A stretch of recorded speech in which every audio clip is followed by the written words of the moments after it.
out, I tell you! I'm Sherlock Holmes, for God's sake! I did not kill him! I did not kill Dr. Watson!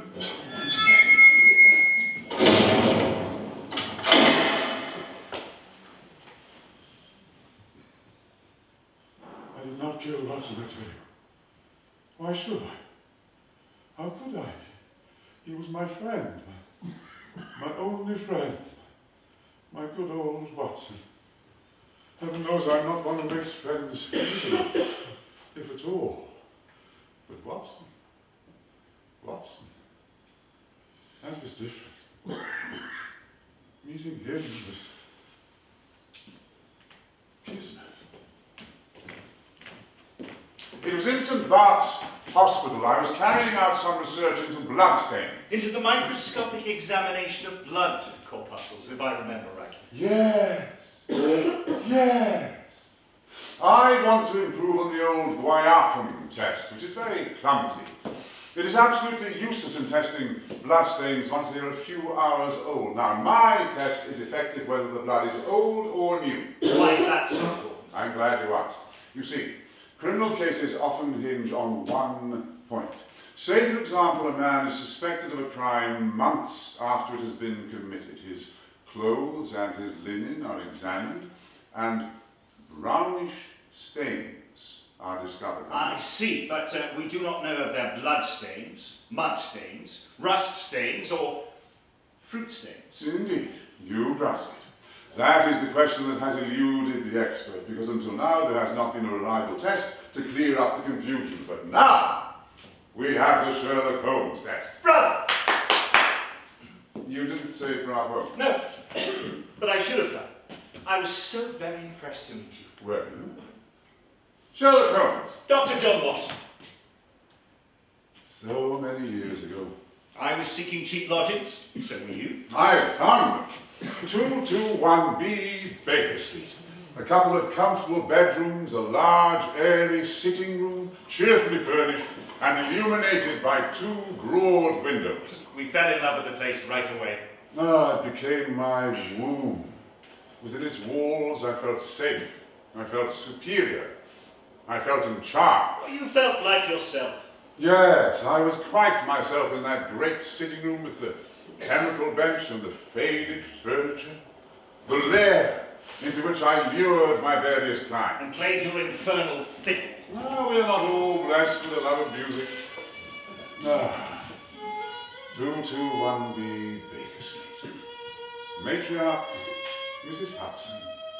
Indulgent, kindly, and long-suffering. Very long-suffering. What with your malodorous chemical experiments, your indoor bullet practice? Ha! She was not best pleased when I adorned the walls of our sitting room with a perfect VR picked out in bullet box.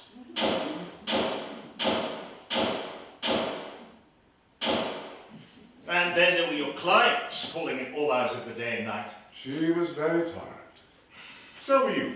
Tolerant, bordering on insignificant. What? No, I was always the supporting player in this little drama, never quite in the limelight myself. If our lives were a play, you'd be the leading man, the director, and the producer. We supernumeraries merely revolved around the star. It was simply that you allowed me to get closer than the others. Well, you were malleable, I'll give you that. I was more than malleable. I was docile, biddable, and loyal. You sound like a trusty old retriever. And happy to be so initially. You intrigued me, fascinated me. I could see as soon as I met you that I was in the presence of genius.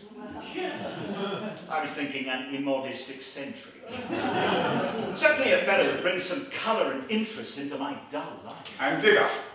The moment we moved into Baker Street, I studied you with as much fascination as you did when looking at those bloodstains through your microscope. And what did you learn?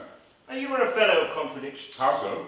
Well, you were brilliant in certain areas. Your knowledge was prodigious in chemistry, geology, poisons, sensational literature, criminal law. The tools of my trade. Without such knowledge, how could I function as a consulting detective? In those early days, I had no conception of what you did. But What also intrigued me was your ignorance. I beg your pardon. Your blind spots. You seem to know nothing of astronomy, philosophy. Your knowledge of politics was feeble. Ah, what use are they? And astronomy. What matters it to me whether the Earth travels around the sun or vice versa? It will not help me solve the murder of a widow in Basingstoke or to unmask a blackmailer in Slough. I was a student of crime. Crime was my passion. And I studied every subject that would help me to point the finger at the miscreant. And it was not long before I told you what I was. I'd observed you, watching me, wondering what made me tick. Was I that obvious? Always. And so I decided to put you out of your misery. I have my own trade. I suspect I'm the only one in the world. I am a consulting detective, if you can understand what that is. I might manage. Here in London, there are many establishment detectives and many private ones, and when those fellows are at fault, they come to me for help. And so the cat was out of the bag. I was glad to tell you. I knew you would understand. Because you've been studying me also. Bravo, Watson, indeed. I liked you immediately. I could tell that beneath that mundane and somewhat world-weary exterior, there was a brave, stout-hearted fellow who could be trusted. There was also about you an intangible aura of nobility. Well, you never said as much before. In those first few weeks at Baker Street, I could see that your basic common sense, your experience as a doctor, and your naivety would be ideal qualities for a companion, my companion, who would accompany me on all sorts of investigations and provide a whetstone for my mind to test out my thoughts and theories on. You also provided a bonus. How very kind. You could fill in any gaps in my medical knowledge and provide a dull-edged commentary on affairs to help me in sorting out the wheat from the chaff and setting me on the right course. I was not as stupid as you imagine. No, I won't have that. I never thought you stupid. Lacking in imagination, perhaps, but I should never involve a stupid fellow in my affairs. No, no, no. In your own way, you were bright. I knew you were using me to your own ends, but I was happy to be used. Being with you on a case, being part of your dark world, watching your work was exhilarating. I'm flattered. Of course, what I didn't know, when we set forth on that first adventure of ours together, the Lauriston Gardens mystery, A study in Scotland. quite so, was that you also possessed a literary bent. You began to write up and publish my cases. You were a paragon. So you did that. Now, Watson, you became the most important person in my life. Well, we did rub along together nicely, I suppose. Those early days were sublime, and I rarely tried to influence or control you, except when... Ha! Except when...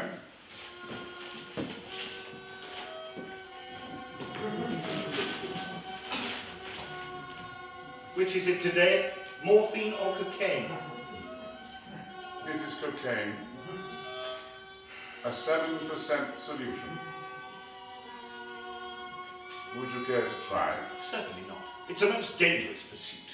Oh, well, perhaps you're right. I suppose that its influence is physically a bad one.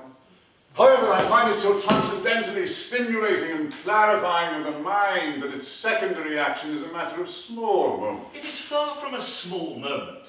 Your brain may be roused and excited, but that is merely a temporary state. The drugs remain in your system, attacking you, eating away at your brain cells. It is a pathological and morbid process which involves increased tissue change and may leave a permanent weakness. It could lead you to madness. Madness? Surely the game is hardly worth the candle. Why should you, for a mere passing pleasure, risk the loss of those great powers with which you've been endowed? Remember that I speak not only as a comrade, but also as a medical man. And you remember, Doctor, that I am my own man, a man of considerable intellect, whose mind rebels against stagnation. Give me problems, give me work, give me the most abstruse cryptogram or the most intricate analysis, and I am in my own proper atmosphere. Then, I can dispense with artificial stimulants. I abhor the dull routine of existence. Believe me, Holmes, you will pay for this folly. I crave mental stimulation. I'm a detective, for heaven's sake, the only unofficial consulting detective. I am the last and highest court of appeal. And the Strand or those other blunderers at Scotland Yard are out of their depths. They come running to you for help, for you to put them on the right road. To solve their case. All of which you repeat ad nauseam when you bit at the needle. Oh, Watson, you never understood my need for my 7% pen. Oh, yes, I did. What I couldn't understand was how a man like you, with such intellect and strength of character, could give in so easily to such a temptation. One that would eventually rot your brain. My mind rebels against stagnation. Give me work. Not again. Another row. Like an old married couple. Oh, what a cheery fellow you are. Yes, I admit I did rather dominate you, but you were happy to trail after me on those dark evenings when we set forth together on a dangerous, life-threatening investigation. Snakes up bell ropes and phantom hounds bounding across bleak moorland. You were always by my side. I wanted to be by your side. The novelty was amazing. It was thrilling. It was exhilarating. Wasn't it? It was the best of times. Oh, yes it was. And yet, you deserted me. Just when my detective career began to take off. Well, thanks in no small part to my written accounts of your doings. Oh, I object to the word doing. There's rather sordid implications. But yes, I grant you, your accounts of my cases, better than doings, your accounts of my cases alerted the populace to my presence in their midst. Now it was not just Scotland Yard who beat a path to my door. All sorts of weird and wonderful mysteries landed in my lap from civilians, great and small. How can I forgive you? You made yourself invaluable as a companion and a scribe, and then you deserted me. I fell in love. A sentimental construction concocted by female novelists. Love is a concept as risible as the Yeti, and twice as ugly. Just because that emotion has passed you by, there's no need to deride it. It is beautiful and uplifting. Why don't you set that to music? And for your information, love did not pass me by. It was I who passed love by. I realized from an early age that love was not for me. The trained reasoner cannot for one moment permit such intrusions into his finely tuned temperament. Strong emotion is destructive of logical thought. Love belongs in novels and catch-penny music hall songs. You are my honey, honeysuckle, baby. The bee. Fascinating creatures.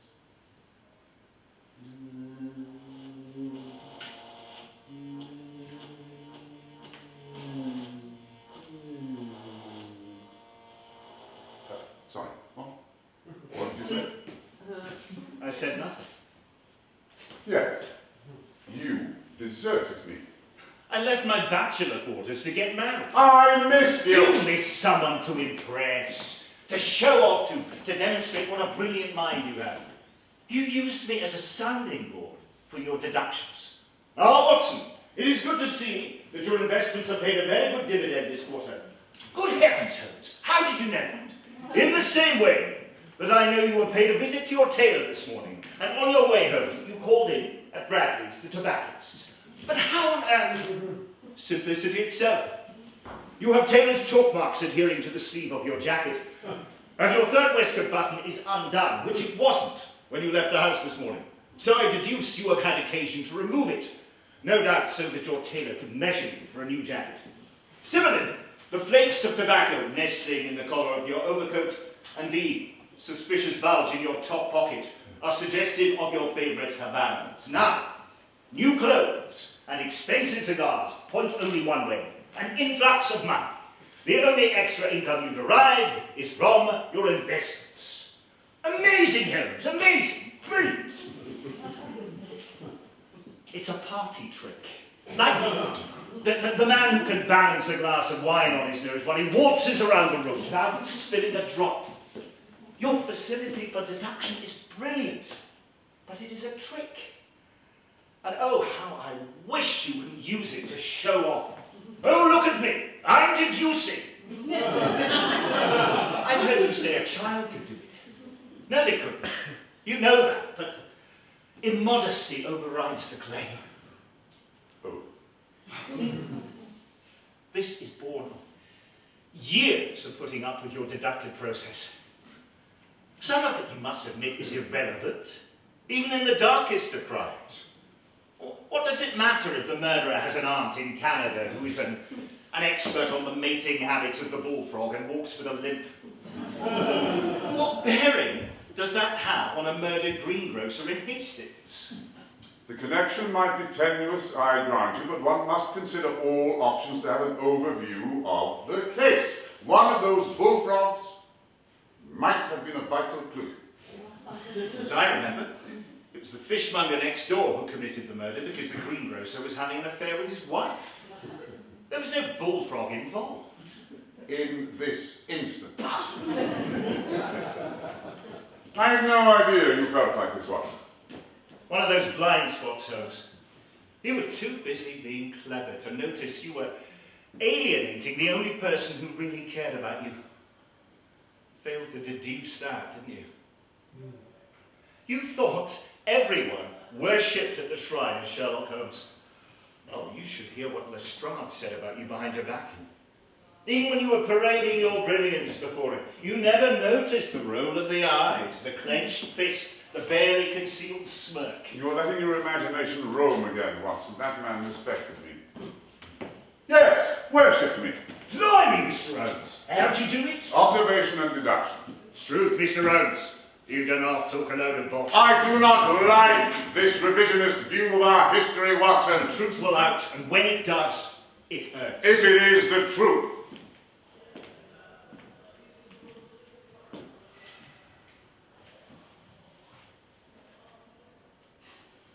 So, I became unbearable and I drove you away. Is that the scenario now? Drove you into the arms of Miss Mary Morstan? No. No, you did not drive me anywhere.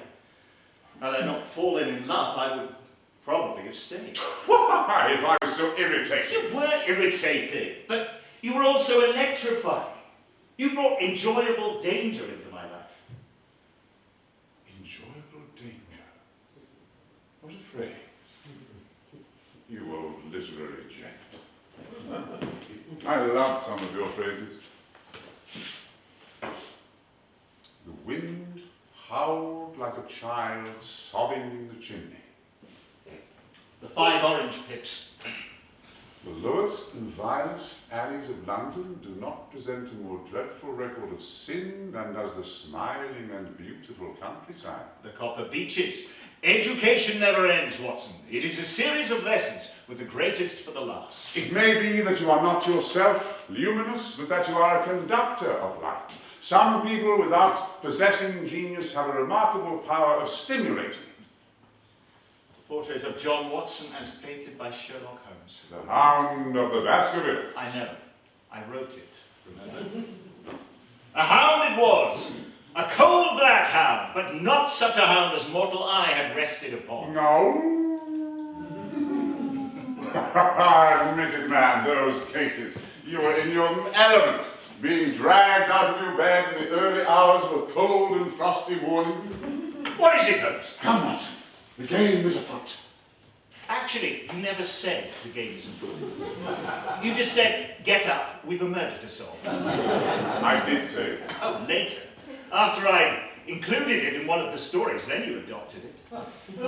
Good phrase that, the game is afoot. I suppose now you'll say I never said, elementary, my dear Watson. You didn't. I beg to differ, but we shall let that lie. Come, Watson, the game is afoot. What is it this time? Bloody murder! Ah, the game is afoot, old literary gent. I suppose, if I were to study your accounts of my cases with care, I should find all sorts of things you have me saying that I didn't. A few. I did say, when you have eliminated the impossible, whatever remains, however improbable, must be the truth. More or less. Despite it's not quite making sense. Despite you deserting me. Oh, not again. For a wife. But I did manage to entice you away from your fireside slippers and cocoa to come along with me on a case now and again. Oh, entice is a nice choice of word. Subtle, suggestive, and wholly inaccurate. You dragged me away from my fireside. In the words of my wife, you made a nuisance of yourself haunting our hallway. Oh, Watson, do come with me. A companion on this venture would be such a boon. There is no one I would rather have by my side when danger threatens. Or you might have added, when the restaurant bill has to be paid.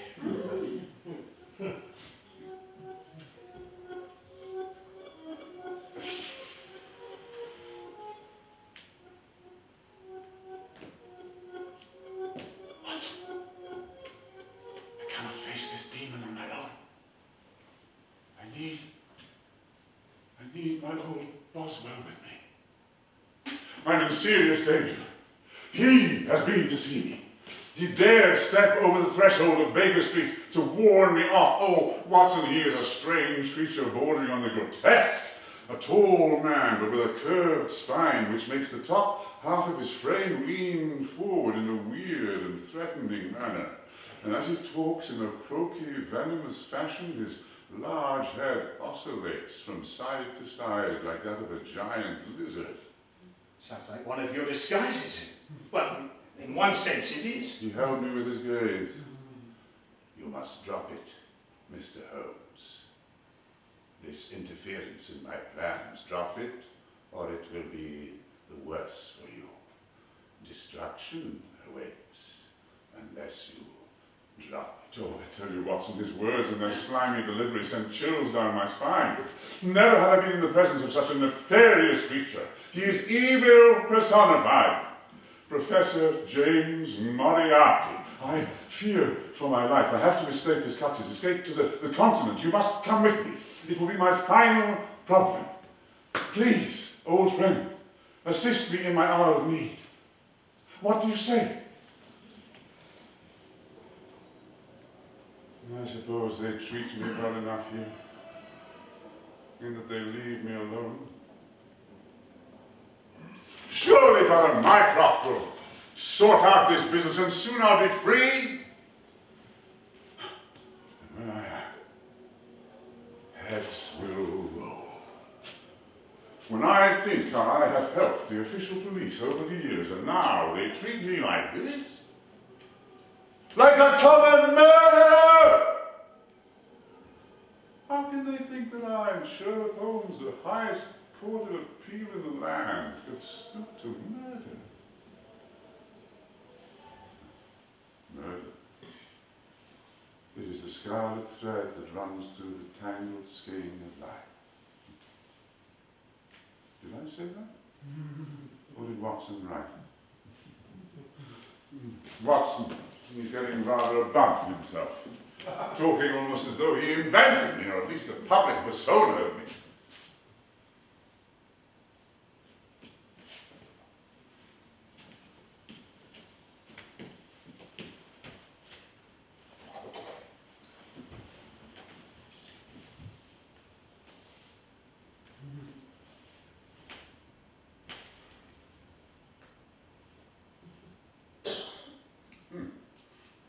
Coal tar derivative.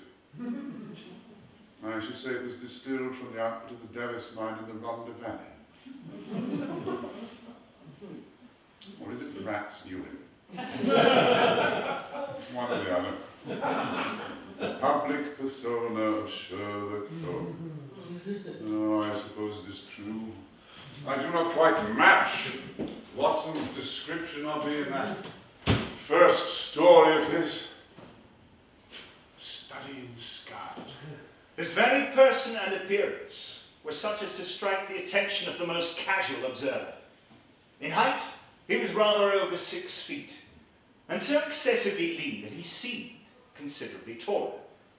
His eyes were sharp and piercing, and his thin, hawk-like nose gave his whole expression an air of alertness and decision. His chin, too, had the squareness and prominence that marked the man of determination. Well, poetic license. First impressions, never to be trusted. He did say I could play the violin. My Stradivarius. And Watson, I did deduce that you had been to Afghanistan. Well, it didn't take a genius to guess that. That's not what you put in your book. Oh, reality is so mundane. It does not please the reader. You have been to Afghanistan, I perceive. Here is a gentleman of a medical type, but with the air of a military man. He has recently returned from the Far East, for his face is dark, and that is not the natural tint of his skin, for his wrists are fair.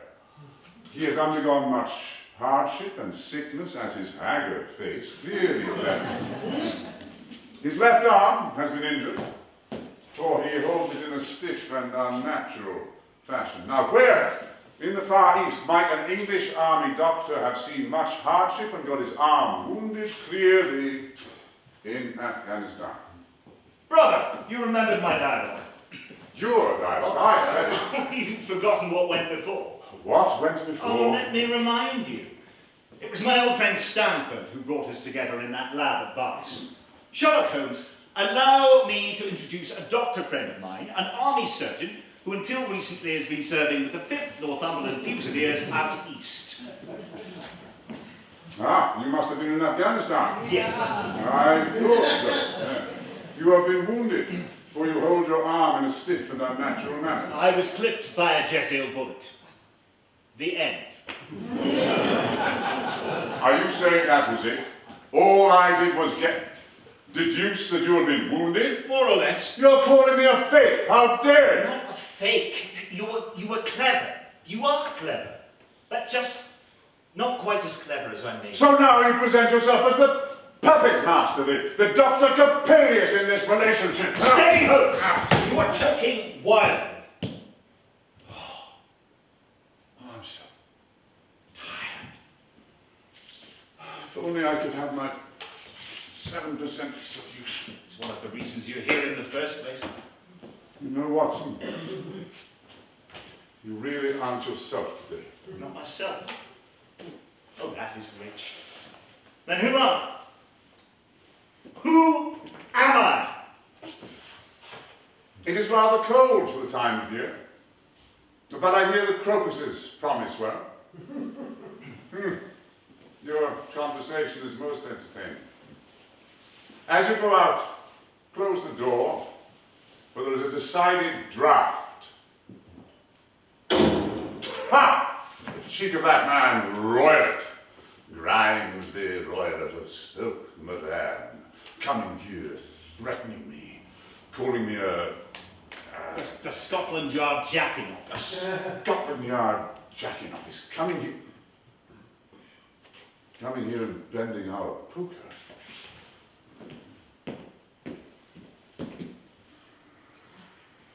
Well, I might not be as bulky as the blackguard, but there you are.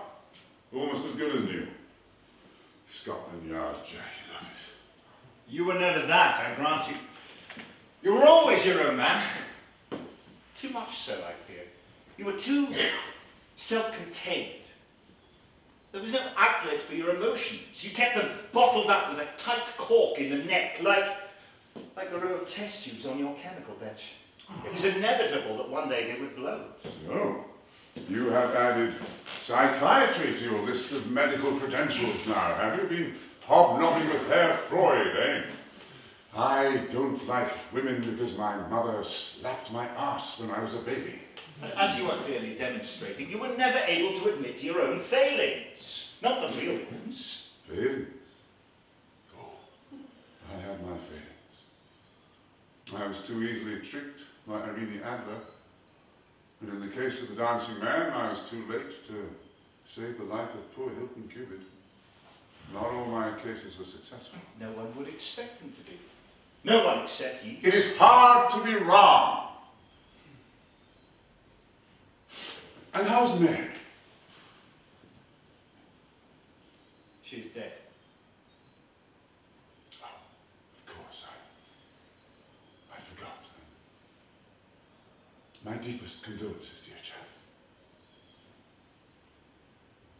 Still, that means that now you'll be free to come back to Baker Street, doesn't it? Baker Street? Fire in the grate. My correspondence transfixed by a jackknife on the mantelshelf. My Persian slipper with tobacco in the toe. General Gordon peering down at us. My chemical bed. The little test tube's all ready to explode under pressure.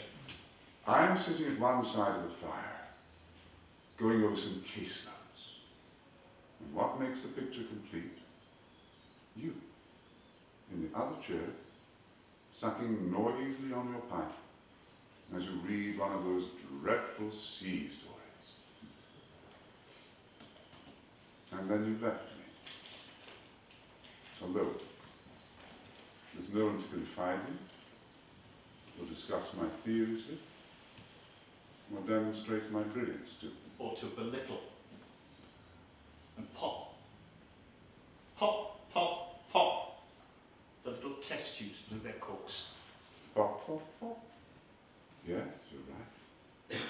Pop, pop, pop. Somehow the cocaine wasn't enough anymore. It wasn't working. It wasn't working precisely because it had done its job.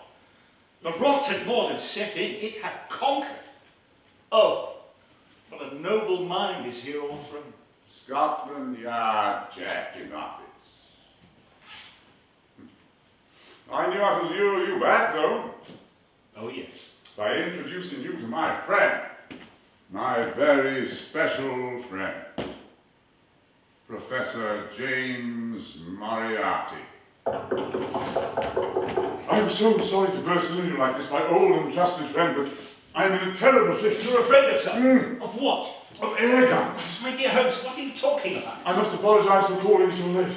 And I must further beg you to be so unconventional as to allow me to leave your premises shortly by scrambling over your back garden wall. To the point, obviously you've been attacked by somebody, but the guest list at that particular party is rather long. Who is billing you this time? For years, I've been conscious of some deep organising power that forever stands in the way of the law and throws its shield over the wrongdoer.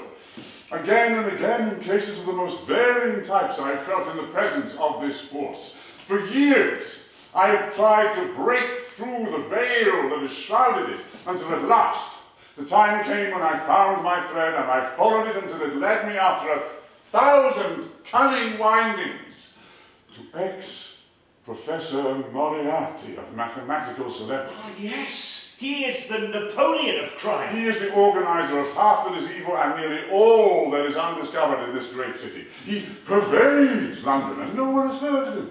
He sits motionless like a spider at the centre of its web. But this web has 1,000 radiations, and he knows well every twitch of each of them. I know. He does little himself, he only plans. But his agents are numerous and splendidly organised. If there's a crime to be done, A paper to be abstracted, a house to be rifled, a man to be the removed. word is sent to the professor, the matter is organised and carried out. Funny you never mentioned him to me until after I was married. It's almost as if you've conjured him out of the dark. The agent may be caught, but the central power that uses the agent is never caught. This is the organisation which I deduced, Watson, and which I have devoted my whole energy to exposing and breaking. Good for you. Off you you go then, and the best of luck. Be my guest at scrambling over the garden wall, but do mind my petunias. I only planted them a month ago. Now, if you'll excuse me, Mary's preparing pheasant for supper, and I don't want it to get cold. You told me she was there. Not then. Now, this is then. Heavens, you have developed a cruel streak. I followed in the footsteps of the master.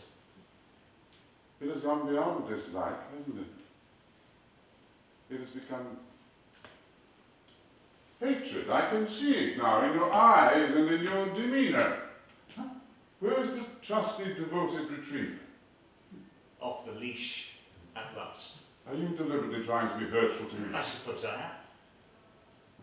Is there any wonder? Wonder? Why, yes, of course there is wonder. And puzzlement and incredulity. Why should you, old friend, hate me? Because you killed me, that's why. Because you murdered me.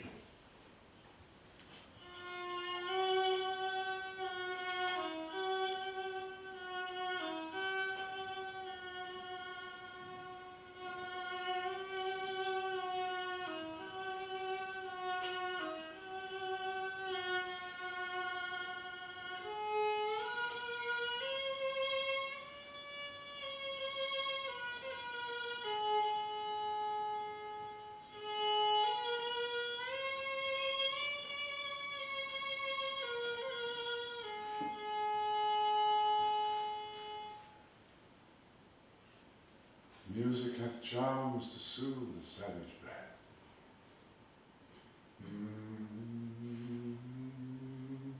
Oh, those music lessons. Interminable. But I'm so glad I stuck at it.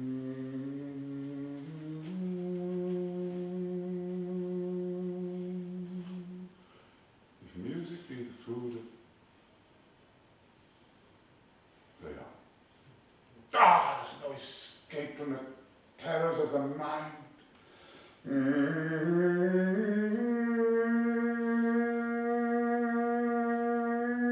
Music lessons at the Grange, young Master Sherlock. The recorder, piano, and then the violin. Oh, yes, indeed. I persevered and I succeeded. Which is more than I can say for Brother Mycroft. He barely mastered the triangle. Oh. And where is Mycroft in my hour of need? No doubt he will claim he is detained by some government business, signing some treaty or kowtowing to some foreign dignitary. Affairs of state, dear boy. Brother, does filial obligation mean nothing to you? Of course not. We were never close. Chalk and cheese. Both odd, in different ways. Both solitary fellows. Mycroft, an habitué of the Diogenes Club, the strangest establishment in London, which caters for men who hate their fellows, allowing them to sit in the same room together whilst ignoring each other's presence. Ha ha! John Donne was wrong. Some men are islands. Watson too was wrong when he said that my knowledge of literature was nil. It is in the words of great writers that ideas flourish, inspire, and inform. I devoured Shakespeare, Tolstoy, Dickens. They enriched my mind. They knew human nature. That's what the detective must do also. Those writers complemented my scientific studies. They made me whole. Of course, Watson was right when he affirmed that I am no lover of my fellow man or woman. But I do have a capacity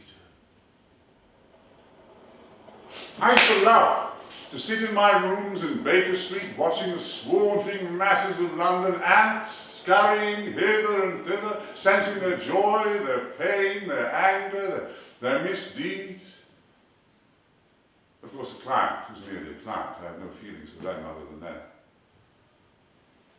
But there were those who had feelings for me, who actually cared for me. Mrs. Hudson, and of course, Watson. Watson? Oh, yes. I care. So, have you changed your mind? You'll come with me. Think of it as one of our adventures of old. Remember when we sat in the darkness of Grimsby Roylett's room? Oh, yes. Waiting for God knows what, although I suspected you knew. You see it, Watson? You see it? It is the band. The speckled band. The swamp adder, deadliest snake in India. Driven back up the bell rope into the adjoining bedchamber. What larks! Oh, yes. And then there was The hound. an enormous coal black hound. Fire burst from its open mouth. Its eyes glowed with a smouldering glare. Its muzzle and dewlap were outlined in flickering flame. What a word, Smith Watson. I am transported back to the moors of Devonshire. Holmes. Never in the delirious dream of a disordered brain could anything more savage, more appalling, more hellish be conceived than that dark form that broke upon us out of the wall of fog. Great exploit. Indeed. And we can do it again. Together we can experience the thrill when the game is afoot. Yes, yes. So you will come with me? Come with me to Switzerland? I don't know. This is new for you, Holmes. Fleeing danger. Are you really running away from this Moriarty? Running away to Switzerland? I am not running away. Well, not exactly.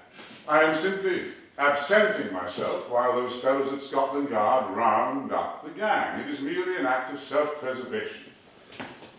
I intend to catch the boat train tomorrow. And I've purchased the most fantastic costume to wear. That of an Italian priest. With the cassock and a putty nose. Not even my own mother would recognize me. You know I have a wonderful facility for disguise.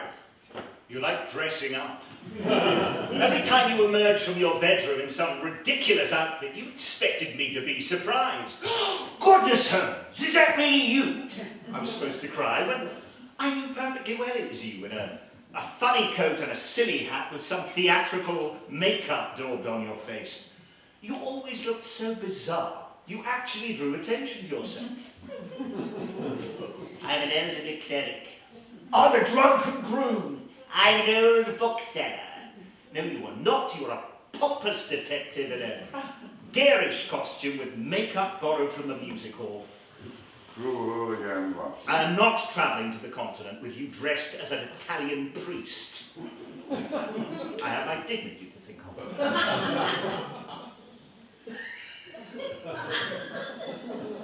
Does that mean you will come with me? Oh, I suppose so. There may be a decent story in the trip.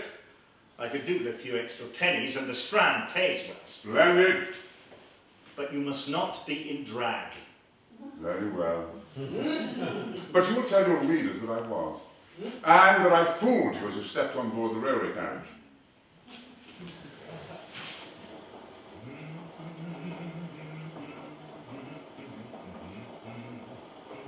Moriarty will be on our trail.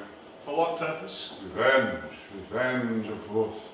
For bringing down his vast organization, for getting the better of him. He told me so himself. If you are clever enough to bring distraction upon me, rest assured I will do as much for you. I must admit Switzerland does have its appeal. Cool lakes, high peaks, snow-covered terrain. And waterfalls. Don't forget waterfalls, Watson. As if I could.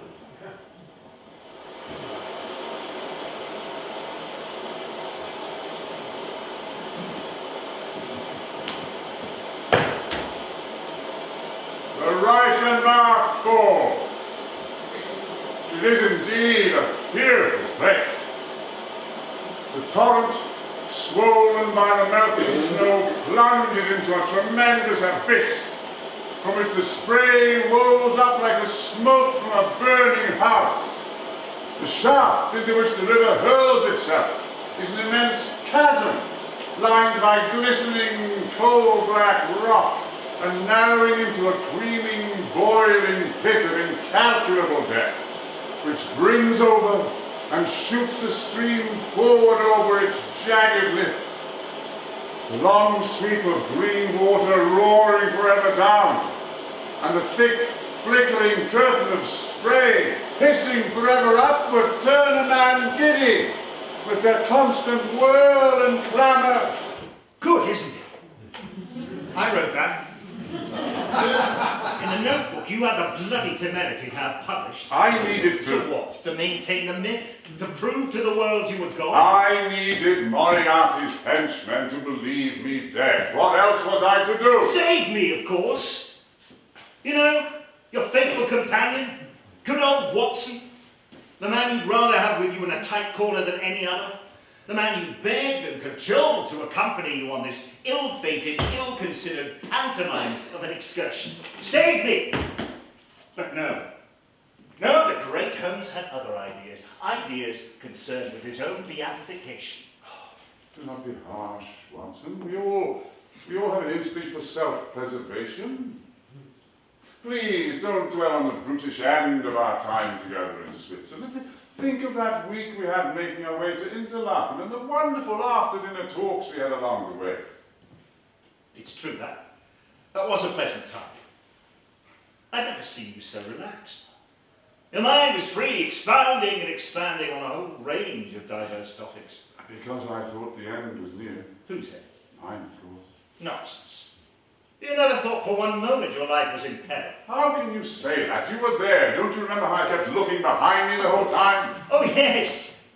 Yeah, there you were, conjuring smoke screens again. Your Swiss concoction. Sometimes you are so focused on being brilliant that you underestimate others. Or to be more precise, you underestimate me. We were on the subject of the conversations we had that last week. Weren't they wonderful? In many ways, yes. But I'd hardly call them conversations, more like monologues with brief pauses for my compliments. You're so right, Holmes. I couldn't agree more, Holmes, etc., etc. But you did agree and you were impressed. Probably.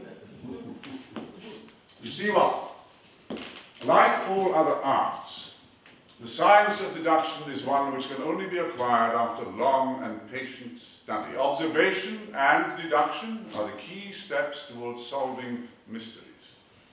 The specialist in crime should be able to distinguish the history of the man and the trade or profession to which he belongs. All such information is grist to the detective's mill. By a man's fingernails, by his coat sleeves, by his boots, by his trouser knees, his shirt cuffs, and his accent. By each of these, a man's calling, station in life, and character are plainly revealed. These facts, noted and sifted and approved, provide the information which will eventually lead to the solution. You've hit the nail on the head there, Holmes. What insight. What sarcasm. What really puzzled me, and now I realise it should have puzzled and concerned me a great deal more than it did, was how you anticipated it would all end. I think you know. Maybe. But I'd like you to tell me. No. I believe I'm right in thinking you never fully expected me to die. For you to murder me. No. I did not murder you. How could I murder you, old friend? Simply and swiftly. When will someone come and release me? This farrago has gone on long enough. I demand to be released. I'm innocent.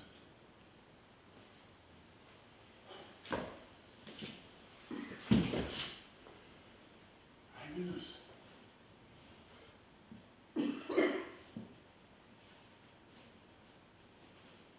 did you know? Watson, I'm talking to you. You're talking to yourself, Holmes. Remember, Watson is dead. You were here a moment ago. You'd like to think so. Wouldn't everything be wonderful if that were the case? Ah, there you are. I was just asking. When did I know? Probably from the beginning. I certainly had my suspicions. I cannot recall which psychoanalyst noted that even the greatest of men needed a crutch. And I was yours. What on earth are you talking about? Without me, you couldn't be home. You were impaired. You were crippled. I was your crutch in the corner of the room. Accessible, reliable, and essential. When I left Baker Street to set up my own home with Mary, you were devastated. Ah, I should never marry myself. Lest I bias my judgment. My departure came as a real shock. You had not realized how much you needed me in order to function, to be Sherlock Holmes. Yeah. The crutch was gone. Gone. And so you set about, how shall I put it, getting me back. You put it quite succinctly. You decided to play with my affections. I object to the word play. I would never play with your affections. That suggests a cruel approach. And it wasn't. No! I hoped to appeal to your loyalty. And wreck my marriage. You wanted me to discard Mary and return to Baker Street, to return to you. Yeah. Yes, I was desperate to have you back in your battered old armchair by the fire, safe in the womb of 221B. Ever ready to join me? In saving the world. Yeah.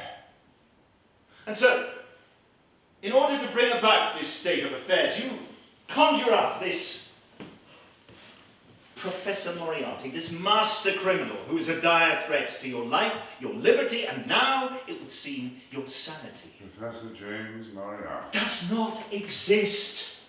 He is but the fevered creation of your fevered brain, created to lure me back, to restore your crutch to its old familiar place. How could I resist helping my old friend when his very existence was threatened by the greatest, most evil villain in the world? You knew I couldn't. Even when I knew that old Moriarty was a fake, a tissue of lies. You knew? Of course I When? knew. From the start. How on earth could you? Don't go on the Watson from the story from the Strand, old boy. I'm much sharper than you think or wanted to think. Yes, I knew this Moriarty fellow was all eyewash from the very beginning. His sudden appearance from nowhere. A man you've never mentioned to me before, despite your claims he'd been operating for years in London. You would have moaned about him long before your dramatic entrance into my house with scraped knuckles and cries of air guns. He was your imaginary assistant. To assist you to get me back on board. To get me back. But you saw him, Moriarty, in the flesh.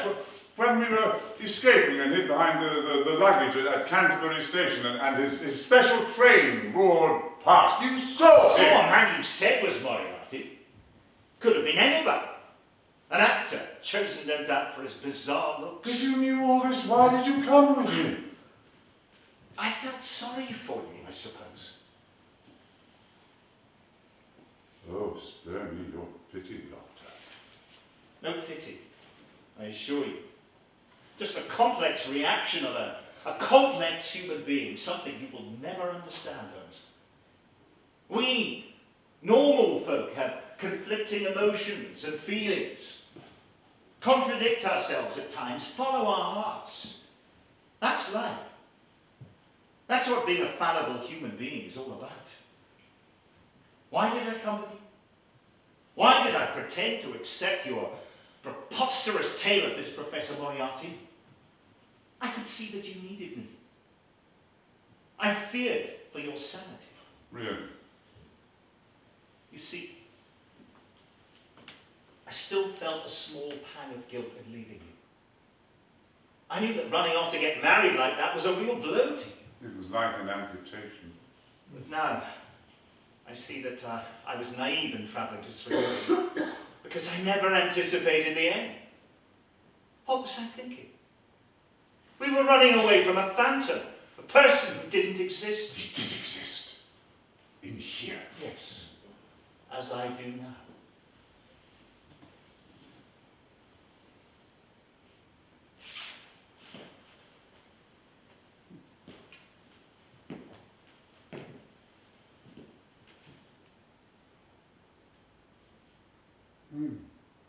What a lovely thing a rose is. Our highest assurance of the goodness of Providence seems to me to rest in the flowers. All other things, our powers, our desires, our food, are really necessary to our existence. But this rose is an extra. Its smell, its colour, are an embellishment of life. Not a conditioner. It is only goodness that gives extras. And so I say that we have much to hope from the flowers.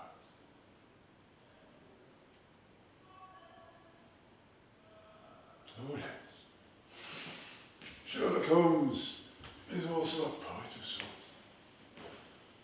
How else could I function as a consulting detective if I did not have that sensitivity, that ability to see into men's souls, to glean their feelings and their motives? Are you here to taunt me? You could say that. But only you could, because I am part of your imagination.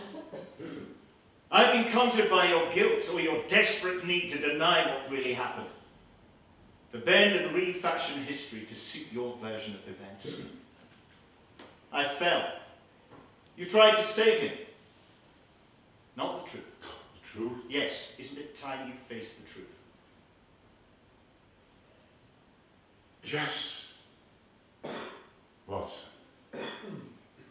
I confess I had no real idea of how our expedition to Switzerland would end. I just got it into my head to lure you away from London, away from your amorous entanglements, and to remind you of the joy and richness available as my companion, my Boswell, my friend. But I soon realized that you were with me out of a sense of duty, rather than by choice. I had become your patient. You were taking care of me. Because you were ill. No, not ill, not really. But gradually I began to sink into one of my black moods. Take cocaine again. Another crutch. It was one of those times when I thought a fancy becomes a reality. I had lived with the idea of Moriarty for so long that gradually it crept into my consciousness that he really existed. That day, last day, I was heavily drugged and my fantasy had become a reality. The creature really was on my track. He really did mean to kill me. Don't you remember how the innkeeper, Herr Steiler, told us to, insisted that we stop off at the Reichenbach Falls on our way to Rosenlau? Insisted? Why? Surely because he was in the pay of Moriarty. He was one of his minions. Your fantasy professor. No, I saw shadows everywhere, everywhere. The fiend lurked there, close by. I was convinced that he meant to do away with me at the falls, those terrible falls. Don't you remember how strangely silent I was as we made our way up the tortuous path towards the torrent? I thought you were merely in one of your contemplative moods. Oh yes, I was contemplative, all right. I was contemplating who really was my nemesis. And then I realized it came like a bolt from the blue. It was you. You! John H. Watson was Moriarty. How cunning, how dastardly! I should have seen it from the start. Living with me in Baker Street, you knew all my plans, all my actions. How easy to outmaneuver me. My God, you were not just a spy in the camp, you were the devil himself. You were a genius. I had to destroy you. You stood there, gazing at the floor, and I knew this was my only opportunity to be rid of you, to be rid of Moriarty. Mrs. Gardner's Holmes, I am your friend! You lie, Moriarty, unmasked at last. Fool! Moriarty does not exist! Oh, yes, he does, but not for much longer!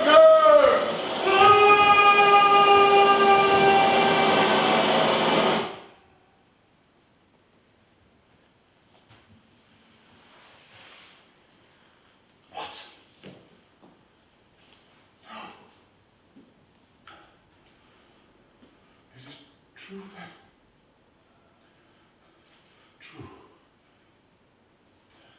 There is no Moriarty. I have killed the best and wisest man I have ever known. My dear Watson. I told you. You murdered me. No. No! At last, you have accepted it. Let me out! Let me out, I tell you! I'm Sherlock Holmes, for God's sake! I'm innocent! I did not kill him! I did not kill Dr. Watson! I did not kill Watson, I tell you. Why should I? How could I? He was my friend, my only friend, my good old Watson. Heaven knows I'm not one who makes friends easily at all, but Watson, that was different. Meeting him was kismet. It was in St. Bart's Hospital. I was carrying out some research into bloodstains. That is your cue, Watson. To say into the microscopic examination of blood corpuscles. Come, Watson! Mr. Holmes, how are you today?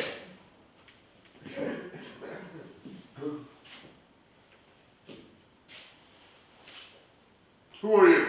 Surely you've not forgotten. Forgotten? Of course I've not forgotten. Who are you? I'm your doctor. Doctor? I need no doctor. I am fit and able. In body perhaps, but not in mind. Not in mind. I am here to help you. In this prison? This is not a prison, Mr. Holmes. You're not a prisoner. You're a patient. Not a prison. A hospital. I am here to observe you. This is a trick. You are not a doctor. Oh, yes, I am. We talked about this yesterday. Don't you remember? Of course I remember. No, I don't remember. Who are you? I'm the chief psychiatrist here. Professor James Moriarty.